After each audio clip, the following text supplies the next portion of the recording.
Selamat malam Tribuners, Assalamualaikum warahmatullahi wabarakatuh, dan tentunya salam sejahtera bagi kita semua.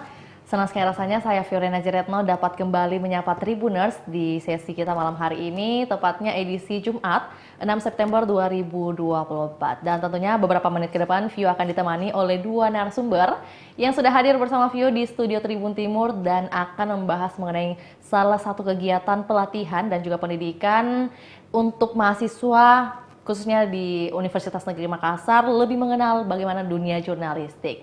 Dan untuk itu sudah hadir bersama Vio ada Nurul Mutmainah selaku pemimpin umum LPM Profesi UNM di tahun 2024 ini. Juga ada Yusri Saputra selaku videografer dan sekaligus selaku Ketua Panitia DJMTD 2024. Dan untuk di malam hari ini tema kita sudah dikemas dengan bunyi atau dengan tajuk Belajar Jadi Jurnalis Gen Z lewat DJMTD 2024. Dan pastinya Tribuners penasaran apa sebenarnya DJMTD ini? Langsung saja kita tanyakan di narasumber kita kepada narasumber kita. Selamat malam teman-teman. Selamat malam. Oke. Mungkin boleh sapa-sapa Tribuners dulu nih, dimulai dari Nurul. Silakan Nurul. Halo Tribuners, untuk perkenalan diri lebih lanjut, perkenalkan saya Nurul Mutmainah, mahasiswa aktif Universitas Negeri Makassar, sekarang semester 9. Menjabat sebagai pemimpin umum LPM Profesi UNM tahun 2024. Baik, untuk itu tadi sudah mendengar suara imut-imut Nurul Mutmainah. Langsung kita beralih ke Yusri Saputra. Silakan Yusri, silakan. Halo Tribuners, perkenalkan nama saya Yusri Saputra. Saya dari jurusan Teknik Mesin Universitas Negeri Makassar. Saat ini saya semester 5. Baik, jadi ada kesibukan lah ya. Di antara kalian ada yang semester 9, harusnya udah akhir nih ya. Iya, betul. Dan kami doakan juga semoga lancar urusan akhir perkuliahannya. Dan untuk Yusri sendiri ini baru di semester 5. Lantas mungkin kesibukannya dan mengelola kesibukan di tengah-tengah adanya kegiatan mahasiswa dan juga kuliah itu seperti apa? Mungkin boleh bagikan dulu nih. Sebenarnya sangat berat sih untuk mengatur waktu antara mengerjakan tugas-tugas mata kuliah sama mengerjakan tugas-tugas yang di lembaga. Baik. Cuma saya tetap berusaha untuk memaksimalkan keduanya untuk tetap bagaimana tetap sejalan begitu. Di profesi kerjaan saya tetap berjalan, di perkuliahan tugas-tugas saya tetap selesai sesuai deadline. Dan untuk menjadi ketua panitia itu beri tugas diamanahkan sejak bulan berapa? Sejak bulan Juni. Bulan Juni sampai September udah berapa bulan ya? Juni, Juli, Agustus, September, 4 bulan. Kurang lebih 4 bulan. Kurang lebih 3 bulan. 2 bulan lah. Oke, 2 bulan. Berarti Juli dong ya. Oke. Iya, sampai bingung ya. Saking banyaknya tugas-tugas mungkin. Oke. Ya, kalau Nurul sendiri mungkin kalau tadi udah di-spill semester 9, ini kan harusnya lagi sibuk-sibuk skripsi nih. Nah, bagi waktunya antara skripsi atau juga tugas akhir dengan masa kepemimpinan nih di salah satu lembaga kemahasiswaan itu seperti apa? Kalau di semester 9 tuh kan masa akhir ya. Sebenarnya tergantung kita lihatnya dari mana. Kan orang beda-beda ya pandangannya untuk semester 9. Beberapa yang bilang kayak, masa sih semester 9 masih berorganisasi. Ada juga beberapa yang kayak, apalagi keluarga kan tendensi dari keluarga tuh kayak, ayo lulus skripsinya bagaimana. Itu kan maksudnya dari keluarga atau teman-teman dekat. Masa masih berorganisasi, tapi itu kan maksudnya tergantung pilihan masing-masing. Jadi kayak dilewati saja dan dibagi waktunya bagaimana organisasi, skripsinya jalan. Ya walaupun sudah masuk semester 9 ya, tapi semoga bisa tetap seimbang nanti ke depannya. Oke, jadi pressure dari keluarga Betul. yang paling berat. Betul, gimana? paling berat. Kalau biasa kalau dari keluarga yang kayak ibu, bapak tuh biasanya sih maksudnya cukup mengerti. Tapi yang kadang berat tuh dari kayak tante, sepupu-sepupu, apalagi sepupu yang satu angkatan sudah wisuda, sudah S2, terus kita kayak yang masih berorganisasi, masih di pinisi, masih di parang tamu gitu kan, kayak itu pasti berat ya tendensinya. Tapi tetap dijalani gitu ya, walaupun ada mungkin tekanan-tekanan yang hadir di tengah-tengah kesibukan kalian. Oke. Dan kalau berbicara tentang kegiatan yang akan dilaksanakan oleh LPM Profesi Universitas Negeri Makassar ini, seperti yang tadi Vio sampaikan, buat Tribuners mungkin penasaran juga apa DJMTD ini. Bahkan mungkin Vio ketika baca DJMTD, apa itu? Tolong dijelaskan. Nah, silakan. Mungkin saya dulu ya, baik. sebagai pemimpin umum. Kegiatan DJMTD ini atau singkatan dari Diklat Jurnalistik Mahasiswa tingkat dasar adalah kegiatan bahasa gampangnya itu perekrutannya kami di profesi. Kita ini ibarat buka kegiatan yang bisa didaftar oleh mahasiswa UNM, mahasiswa aktif UNM, yang di dalamnya nanti ini kita bakalan belajar tentang jurnalistik, cara menjadi videografer misalnya, fotografer, news anchor, reporter. Pokoknya dalam waktu yang kita tentukan di DJMTD ini sekitar 4 hari nanti. Di situ di dalamnya bakalan belajar jurnalistik secara umum. Dan sekaligus menjadi batu loncatan nanti untuk gabung di profesi, salah satunya untuk daftar DJMTD. Artinya apa? Ketika nanti mahasiswa daftar DJMTD, dia bisa tidak join di profesi, tapi ketika dia daftar, dia sudah punya satu kartu untuk join di profesi. Oke. Jadi ada satu pegangan gitu ya untuk bisa ikut serta dalam LPM profesi. Iya, gitu. Apalagi untuk Tribuners nih mungkin perlu tahu DJMTD itu cuma ada di 1 tahun sekali. Jadi kayak infonya ini penting untuk kita sebarluaskan karena sering sekali nih misalnya Kak, pendaftarannya sudah lewat, DJMTD-nya sudah lewat, tapi masih ada yang bertanya, Kak, kapan profesi buka pendaftaran, Kak mau Kak gabung. Itu kan kayak maksudnya melewatkan kesempatan yang sangat penting, karena ini kan cuma dibuka 1 tahun. 1 tahun sekali dan betul-betul memang harus dimanfaatkan karena ini satu loncatan untuk masuk di profesi. Jadi ini momentum ya buat Tribuners khususnya mahasiswa Universitas Negeri Makassar.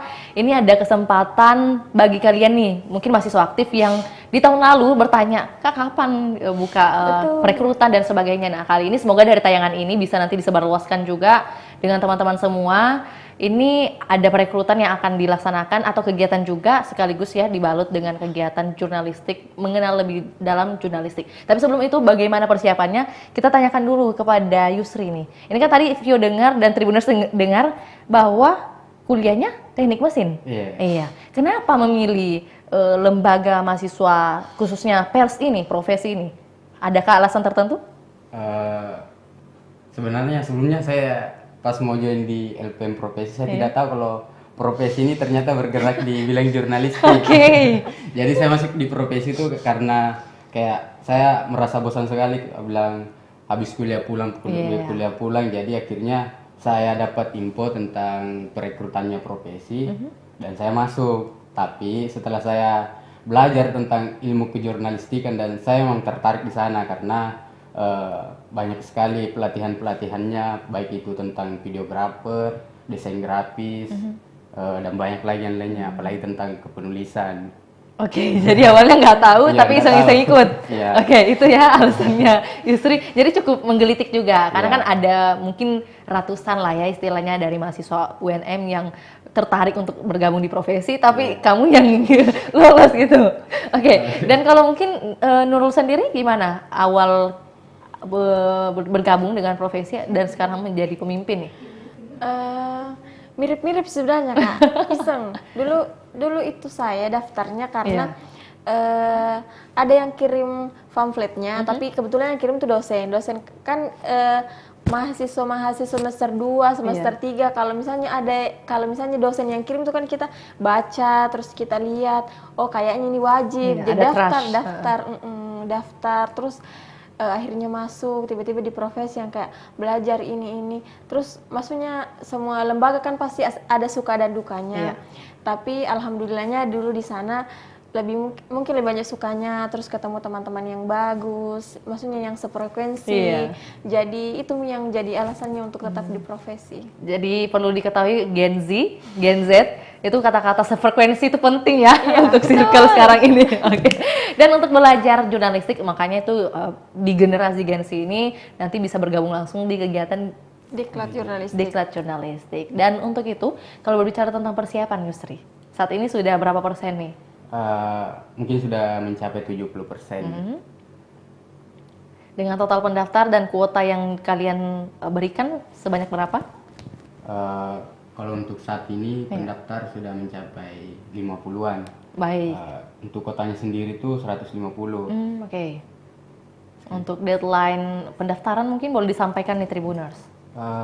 Deadline pendaftarannya sampai tanggal 15 September. Iya, bulan ini. Oke, berarti masih ada kurang lebih 9 hari. Iya. 9 hari. Masih ada sekitar 10 hari lah. Iya, 15 September kan? Iya. Sekarang tanggal 6. Berarti 9 hari lagi. Oke. Termasuk hari ini berarti 10 hari. Iya. Dan untuk pendaftarannya nanti kita akan tanyakan lagi, tapi sebelum itu Yusri, mungkin boleh berbagi pengalaman dulu nih.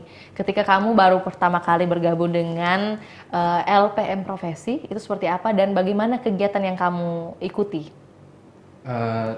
Tentunya sangat seru ya, karena di LPM Profesi saya menemukan teman-teman yang baru dari berbagai jurusan yang ada di Universitas Negeri Makassar.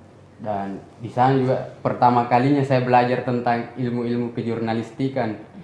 Bahkan sebelumnya saya tidak tahu menggunakan kamera, tidak tahu tentang desain grafis, tapi dengan saya masuk di LPM Profesi, di sana kami diwadahi untuk belajar tentang ini, tentang jadi videografer, jadi fotografer, dan tentang bagaimana cara menulis dengan baik. Berarti memang belum ada dasar untuk ada dasar sama sekali. Teknik pengambilan gambar dan sebagainya. Iya. Dan itu memang yang menjadi fokus Yusri. Iya, untuk fokus saya sebenarnya untuk jadi fotografer. Oke. Jadi itulah yang membuat Yusri mendalami ya di LPM Profesi. Dan untuk bergabung di LPM Profesi udah berapa lama? Sudah sekitar 2 tahunan. 2 tahunan. Iya. Oke. Dan banyak perubahan yang dirasakan? Kalau untuk perubahannya sendiri sih, saya kurang tahu ya bilang ada perubahannya atau tidak. Cuma yang saya bilang tadi bahwa sejak saya masuk profesi banyak sekali pelajaran-pelajaran yang baru yang saya dapatkan. Pertama itu tentang bagaimana cara menulis yang baik, menulis berita ya, press release dan sebagainya. Oke, kalau Nurul sendiri gimana? Mungkin boleh disampaikan dulu sudah berapa lama bergabung di profesi dan mungkin kegiatannya dari tahun ke tahun apakah sama saja dengan di tahun ini yang akan diselenggarakan atau mungkin ada perbedaan? Saya di profesi gabung kurang lebih sudah 3 tahun. 3 tahun ini. Ya. Kalau untuk kegiatan ini di kelas jurnalistik mahasiswa tingkat dasar itu kurang lebih sama tahun-tahun sebelumnya, karena itu memang agenda rutin tahunan yang setiap tahun ada. Cuma mungkin pasti ada perbedaan ya, karena tahun lalu mungkin kita rekrut mahasiswa yang semester ini, kemudian di tahun ini kita ubah lagi semua semester asalkan dia mahasiswa aktif di UNM itu bisa daftar. Berarti perubahannya di situ dari segi syarat ya istilahnya. Jadi syaratnya, salah satu syaratnya adalah mahasiswa aktif di Universitas Negeri Makassar. Jadi walaupun mungkin di beda kampus, maksudnya kan ada 2 kampus nih, ada 2 gedung, boleh semua? Iya boleh. Oke. Oh iya seperti Yusri ya. Iya. Ini kan di Barang Tamu ya. Iya, Oke. Jadi tidak ada sekat yang hadir. Oke. Dan kalau berbicara tentang pengalaman Nurul nih mengikuti kegiatan ini, apakah mungkin ya tadi sudah disampaikan ada suka duka pasti, tapi pengalaman tidak terlupakan. Menghela nafas ya. Oke. Pengalaman tidak terlupakan ya. Iya.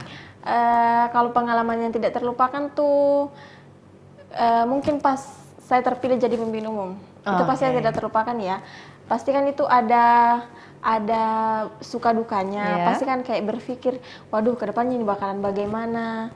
Tapi kembali lagi dipikir kayak, masa dari sekian banyak orang yang pilih, masa kita mau kecewakan dia. Nah, itu satu ya, kalau misalnya pengalaman yang tidak terlupakan itu pas terpilih jadi pemimpin umum.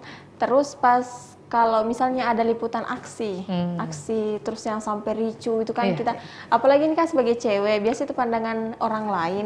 Kalau misalnya kita yang datang, apalagi kondisinya sedang ricu, pasti itu kan biasanya bukan cuma masyarakat umum ya kak, kayak misalnya polisi atau tentara yang kayak pulang mau cari mamamu gitu. Kan biasanya begitu. Iya, di underestimate. Iya, betul. Tapi justru karena itu terpacu kayak masa sih cowok yang bisa. Jadi dicoba dan akhirnya dikejar polisi. Oke. Itu pengalaman tak terlupakan. Iya, betul. Oke. Dan mungkin dari situlah banyak belajar. Iya, betul. Jadi pengalamannya juga bertambah ya. Iya. Ini kan juga mungkin bisa disampaikan buat Tribuners gitu ya, apalagi mahasiswa Universitas Negeri Makassar, ketika mungkin belum turun aksi, ya inilah rasanya gitu ya. Betul. Untuk Tribuners mungkin apalagi untuk mahasiswa aktif UNM ini kayak jangan sampai melewatkan kegiatan DJMTD karena di sini kalian bisa belajar banyak tentang jurnalistik, apalagi jurnalistik itu kan ilmu yang penting dan tidak semua tempat ada ilmu jurnalistiknya. Apalagi kayak di SD, SMP, SMA itu kan jarang ya kita dapat ilmu jurnalistik, tapi ketika kita sudah menjadi mahasiswa dan memang ada wadah, jadi harusnya kita manfaatkan di situ. Kesempatan itu. Ya, jadi pertanyaan juga lanjutan terkait adanya event ini atau kegiatan ini, kan tentunya ada hasil rundingan dulu nih, perundingan kemudian ada hasilnya sampai terpilihlah Yusri sebagai ketua panitia. Itu karena apa? Mungkin karena dilihatnya ini Yusri, salah satu orang yang diangkatannya ini kan kita pilih ketua panitia di bahasanya kita pengelola harian. Saya kan sekarang yang pengelola inti. Yusri ini kan baru 2 tahun, jadi dia pengelola harian. Nah, Yusri mungkin diangkatannya tipe yang ditakuti. Ketua panitia kan itu yang tugasnya harus menyuruh, harus memastikan ini selesai, harus memastikan ini temannya betul-betul bekerja dan jalan sesuai apa yang dimandatkan, dan mungkin dilihatnya nih Yusri orang yang bisa dipercaya untuk memastikan temannya jalan dan dia juga jalan dan mungkin di angkatannya memang dia yang paling agresif ibaratnya bahasanya. Dan pokoknya tanggung jawabnya paling besar gitu ya. Yusri gimana dengan mengemban titel atau jabatan ketua panitia? Ini kan tentunya tidak sembarang orang bisa menjadi ketua panitia. Gimana rasanya? Awalnya sih bingung bilang bisa jika ini menjalankan kepanitiaan, apalagi kan pas terpilih jadi ketua panitia kemarin itu hari libur. Nah, kalau saya harus libur itu saya harus bolak-balik ke Baru juga karena harus membantu orang tua di sana. Nah, sedangkan saya bingung bagaimana caranya saya menjalankan tanggung jawab saya di LPM Profesi ini. Tapi alhamdulillahnya karena kekompakan teman-teman, saling membackup sesama panitia dan juga bantuan dari pengelola inti, akhirnya kepanitiaan ini berjalan lancar sampai sekarang dan semoga nantinya lancar sampai menyukseskan DJMTD ini. Suksesnya acara ini lah. Pokoknya jalannya dimudahkan lah ya, Yusri, amin. Dan kalau berbicara tentang lembaga pers mahasiswa hari ini, kira-kira Nurul Mutmainah punya pandangan seperti apa? Pandangan umum Kak, tentang dunia pers. Kalau pandangan saya sendiri di zaman sekarang, apalagi kayak tema ini kan gengsi. Gengsi sekarang yang ibarat bahasa kasarnya itu menguasai dunia, karena dia yang betul-betul bekerja, dia yang jalan apa dan sebagainya. Di dunia pers itu menurutku saya Kak penting sekali. Walaupun nanti kemudian misalnya selesai dari mahasiswa, kita tinggalkan status sebagai mahasiswa, ketika di dunia luar itu ilmu-ilmu jurnalistik masih sangat berguna. Karena apa? Di jurnalistik itu kan kayak tidak semata-mata dilihatnya tidak terbungkus sebagai kau sebagai reporter, kau sebagai videografer, kau sebagai fotografer, tapi ilmunya di situ, ilmu yang misalnya reporter, ilmu apa sih yang dipegang reporter tuh, misalnya kayak dia ternyata bisa berbahasa dengan baik, dia mampu baca berita dengan baik, penggunaan bahasa apa dan sebagainya, dia menulis cepat, dan misalnya fotografer, dia bisa ada di tempat yang penting dan cepat, dia bisa tangkap momen-momen yang penting. Begitu juga videografer, begitu juga misalnya news anchor.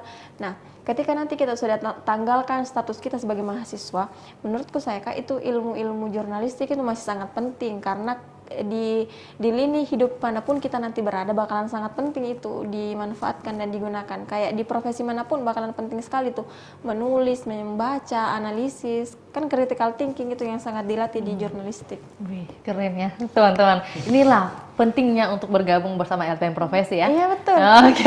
Iya. Dan kalau Yusri sendiri mungkin kalau melihat hari ini kan terbilang juga cukup baru, tapi walaupun tidak terlalu baru juga ya gitu, untuk melihat lembaga pers mahasiswa hari ini seperti apa?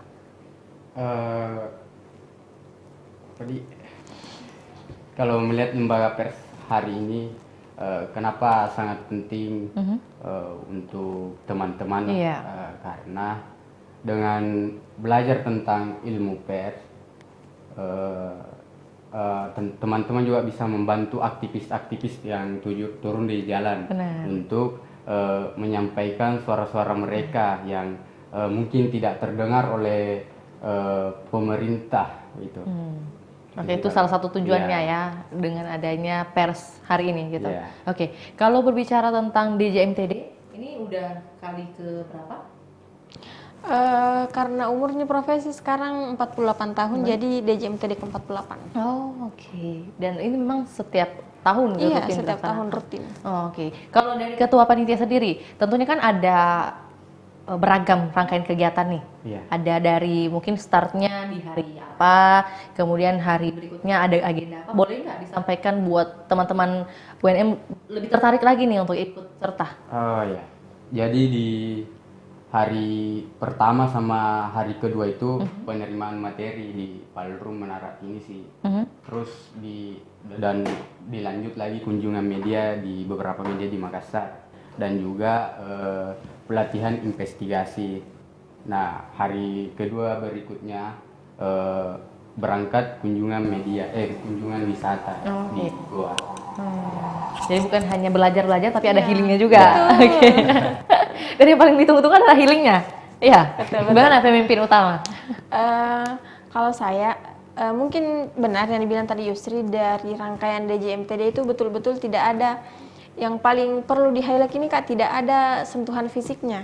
Karena kita ini namanya saja diklat, bukan kader kayak... Bukan diksar ya? Iya, bukan diksar yang dikader betul-betul yang dipukul apa. Jadi itu mungkin yang bisa jadi pegangan untuk teman-teman, untuk Tribuners ini, apalagi yang mahasiswa UNM, bisa jadi pegangan itu kalau ketika bergabung di kita, di DJMTD 2024 itu sama sekali tidak ada sentuhan fisiknya, sama sekali apapun itu. Makanya ini kita namakan diklat.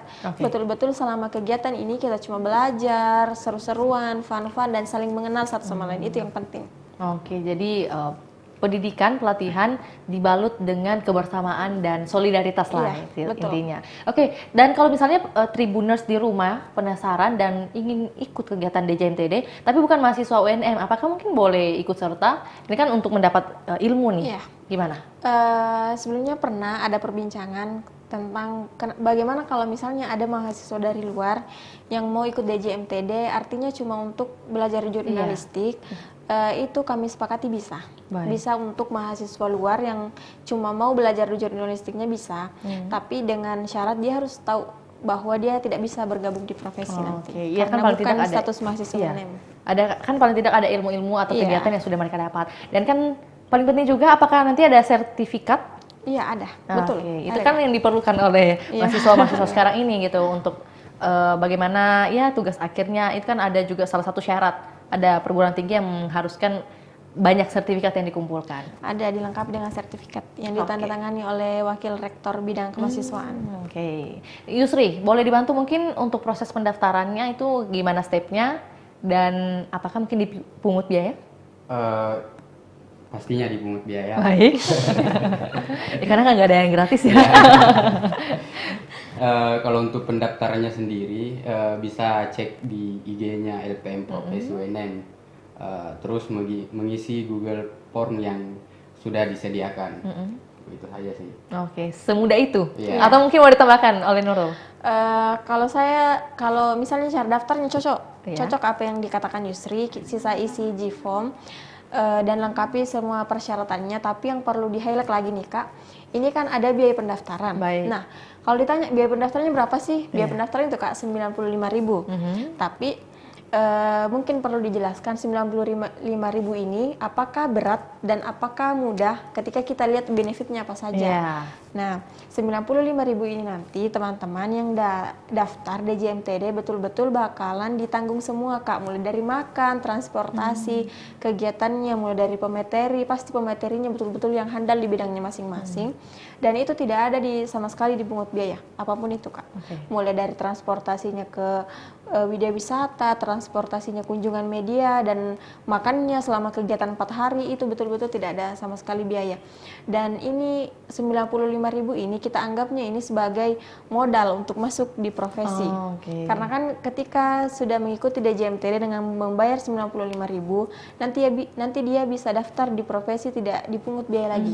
Jadi kayak modal utama ini. Iya. Itu kan juga 95.000 include dengan fasilitas-fasilitas yang betul. akan didapatkan gitu ya. Berarti untuk materi mungkin yang boleh di-spill, bocorkan sedikit, materi apa yang paling penting diikuti dan akan didapatkan oleh mahasiswa nantinya? Kalau materi Kak ya, ada materi tentang ilmu-ilmu dasar jurnalistik, tentang cara bagaimana kita menjadi fotografer dan videografer, dan yang paling penting karena temanya sekarang Gen Z, ada materi tentang konten kreator. Ini yang penting Kak, apalagi di Gen Z kan, pasti kayak ada terbersit keinginan misalnya mau jadi konten kreator, entah itu tiktokers kah, mau jadi selebgram atau apa, itu ada materi tentang konten kreator. Mengapa konten atau konsep video ini hadir di DJMTD kali ini? Konten kreator Kak? Iya, konsep video sih, maksudnya lebih menekankan ke pengambilan gambar atau mungkin bagaimana kiat-kiat menjadi konten kreator gitu ya? Iya. Yang bisa saya tangkap. Lantas mengapa, apa yang menjadi alasan dari LPM Profesi sendiri mengangkat topik ini, tema ini? Nah, kalau ini tema tentang Gen Z ini, kenapa kita angkat tahun ini? Karena betul-betul ini Kak, sekarang sosial media ini sudah dipenuhi oleh Gen Z. Semua betul-betul kayak platform manapun, entah itu Instagram, TikTok, betul-betul semuanya dikuasai oleh Gen Z. Kayak banyak sekali bahasa-bahasa yang dari Gen Z. Dan memang betul-betul kan sekarang apalagi kita mahasiswa di UNM sekarang, entah itu mahasiswa semester 1 atau bahkan saya yang semester 9 masih Gen Z.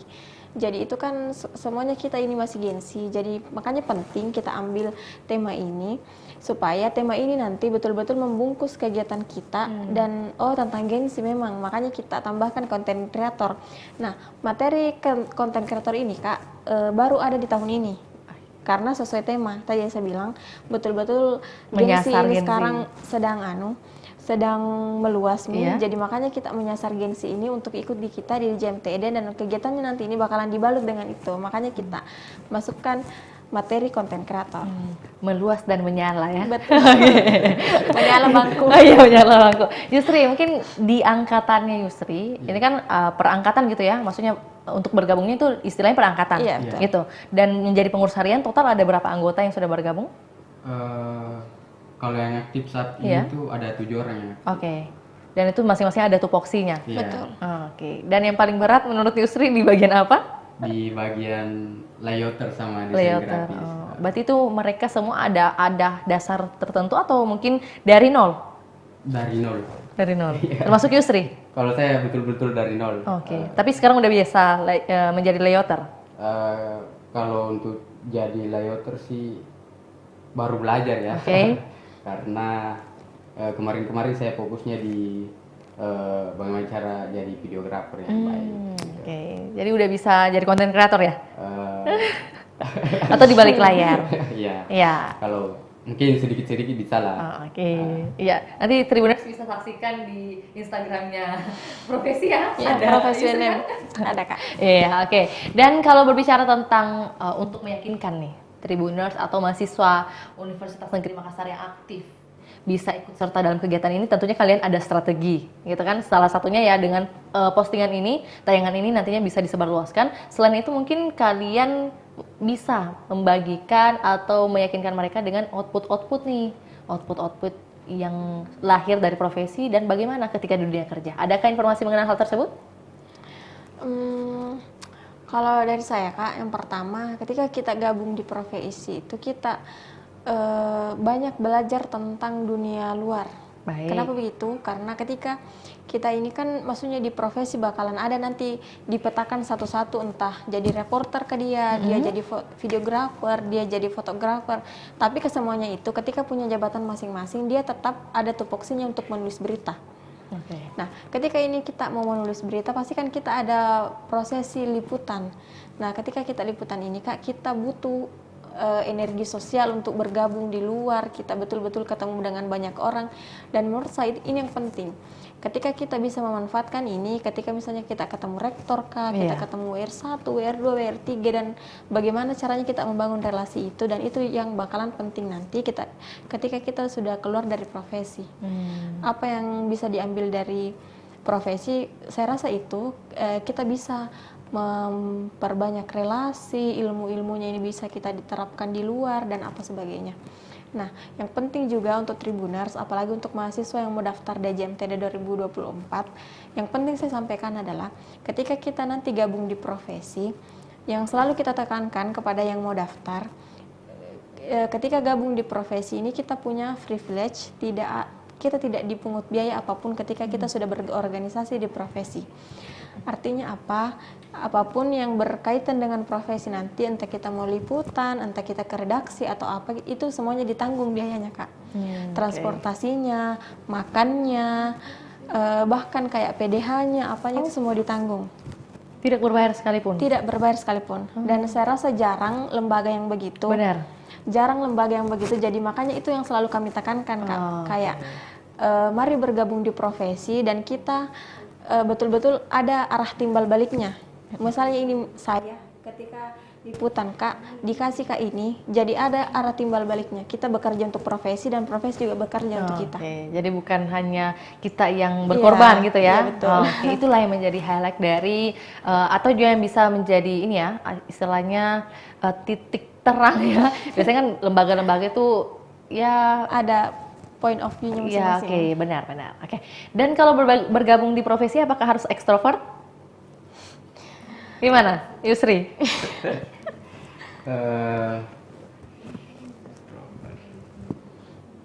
Nggak ya. Nggak perlu. Ya, introvert juga boleh. Ya bisa aja, karena kan nanti di profesi diajari bagaimana caranya untuk jadi orang yang ekstrovert, untuk tidak jadi pemalu. Baik. Gitu. Jadi ini penting juga buat mahasiswa aktif kan. Mungkin ada yang introvert. Ya ini pertanyaannya, saya introvert tapi takut masuk gitu, masuk di lembaga kan biasanya banyak aktivitas. Nah mungkin dari kesimpulannya Yusril bahwa ketika bergabung nanti barulah kita perlahan-lahan ya kepercayaan diri itu terbangun. Mau ditambahkan, Nurul? Betul kayak yang dibilang Yusri, tidak ditutup kemungkinan introvert bisa gabung di profesi, karena justru yang perlu kita sampaikan di sini, yang bertahan sampai sekarang di profesi, Kak, itu justru lebih banyak yang dulunya introvert, menurut dirinya masing-masing ya. Kayak banyak dulu yang berpikir kayak dulu saya sebelum masuk di profesi introvert, Kak. Tapi bukan bisa dibilang kayak sekarang dia ekstrovert bagaimana, tapi dia bisa olah perasaannya sendiri, dia bisa olah emosinya. Ketika dia bertemu dengan banyak orang, dia bisa terbuka, dan ketika dia sendiri mungkin bisa ambil lagi jiwa introvertnya. Keren. Ya, mungkin sebagai closing statement ini kan sudah disampaikan juga bagaimana proses pendaftarannya atau bagaimana sistem pendaftarannya. Kemudian tentunya dikenai biaya karena nantinya ada fasilitas-fasilitas yang include di dalamnya. Juga mengapa penting untuk ikut serta kegiatan ini, dan yang terakhir tentunya harapan dari kalian berdua dan juga sekaligus mengajak kembali nih, mereminder untuk segera mendaftarkan diri nih untuk kegiatan DJMTD. Silakan. Baik, dari saya sebagai closing statement, mungkin teman-teman apalagi mahasiswa aktif Universitas Negeri Makassar mungkin bisa daftarkan dirinya di DJMTD 2024 dengan cara buka Instagramnya kami di @profesiwnem dan lihat di situ seputar info pendaftaran. Silakan buka Gform-nya dan isi pendaftarannya, maka bisa dikatakan sebagai pendaftar di DJMTD 2024. Atas apa yang kami sampaikan tadi itu benar adanya, dan saya rasa tidak ada kurangnya ketika bergabung di profesi, dan tidak ada salahnya kita coba dulu lewat DJMTD 2024 untuk merasakan bagaimana sih dinamikanya profesi, suka dukanya apa-apa saja, dan ilmu-ilmu jurnalistik apa saja yang harus dimiliki oleh setiap manusia atau setiap mahasiswa. Asik, iya. Terima kasih Nurul atas closing statement-nya, dan tentunya tidak lupa juga kita ingin mendengar closing statement, kalimat penutup untuk tayangan ini dari Yusri. Silakan Yusri.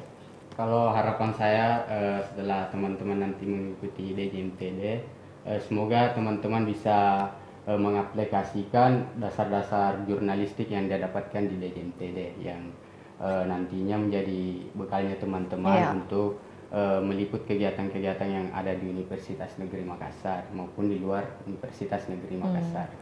Cukup? Ya, cukup. Oke, keren. Terima kasih Yusri. Jadi aksimu hari ini menentukan masa depanmu gitu ya? Ya.